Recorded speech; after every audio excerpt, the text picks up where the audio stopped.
Hello, ನಮಸ್ತೆ ಎಲ್ರಿಗೂ. ಆಯುರ್ವೇದದ ಪ್ರಕಾರ ದಿನ ರಾತ್ರಿ ಮಲಗುವಾಗ ಒಂದು 4 ರಿಂದ 5 ಬಾದಾಮನ್ನ ನೀರಲ್ಲಿ ನೆನೆ ಹಾಕಿ ಬೆಳಗ್ಗೆ ಅದರ ಸಿಪ್ಪೆನ ತೆಗೆದು ದಿನ ತಿನ್ನೋದ್ರಿಂದ ನಮ್ಮ ಆರೋಗ್ಯನ ಇದು ವೃದ್ಧಿ ಮಾಡುತ್ತೆ. ಇಷ್ಟು ಮಾತ್ರ ಅಲ್ಲದೆ ಜೀರ್ಣಶಕ್ತಿಯನ್ನು ವೃದ್ಧಿ ಮಾಡಲಿಕ್ಕೆ ಕೂಡ ಇದು ತುಂಬಾನೇ ಒಳ್ಳೆಯದು.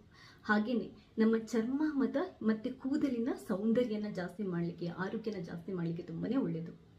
ಹಾಗೇನೆ ಮುಟ್ಟಿನ ಟೈಮಲ್ಲಿ ಕೆಲವರಿಗೆ ಹೊಟ್ಟೆ ನೋವಾಗುತ್ತೆ ಅಲ್ವಾ, ಈ ಇಂಥ ಸಮಸ್ಯೆ ಇರುವವರು ಕೂಡ ಬಾದಾಮಿಯನ್ನು ದಿನ ತಿನ್ನೋದ್ರಿಂದ ಈ ಸಮಸ್ಯೆಯಿಂದ ದೂರ ಇರಬಹುದು.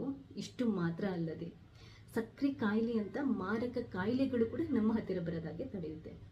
ಮುಖ್ಯವಾಗಿ ಬಾದಾಮಿಯನ್ನು ದಿನ ತಿನ್ನೋದ್ರಿಂದ ಮೆಮೊರಿ ಪವರ್ ಜಾಸ್ತಿ ಆಗುತ್ತೆ, ಅಂದರೆ ನಮ್ಮ ಜ್ಞಾಪಕ ಶಕ್ತಿ ವೃದ್ಧಿ ಆಗುತ್ತೆ. ಇಷ್ಟೆಲ್ಲ ಉಪಯೋಗ ಇರುವಾಗ ನೀವು ಇವತ್ತಿನಲೇ ದಿನ ಬಾದಾಮಿಯನ್ನು ತಿನ್ನೋದನ್ನು ಅಭ್ಯಾಸ ಮಾಡ್ಕೊಳ್ಳಿ. ವಿಡಿಯೋ ಇಷ್ಟ ಆದರೆ ಲೈಕ್ ಮಾಡಿ, ಹಾಗೆ ನೀವು ಮಾತ್ರ ನೋಡೋದಲ್ಲ ಬೇರೆಯವರಿಗೆ ಶೇರ್ ಮಾಡೋದನ್ನು ಕೂಡ ಮರೆಯಬೇಡಿ. ಥ್ಯಾಂಕ್ಸ್ ಎಲ್ರಿಗೂ.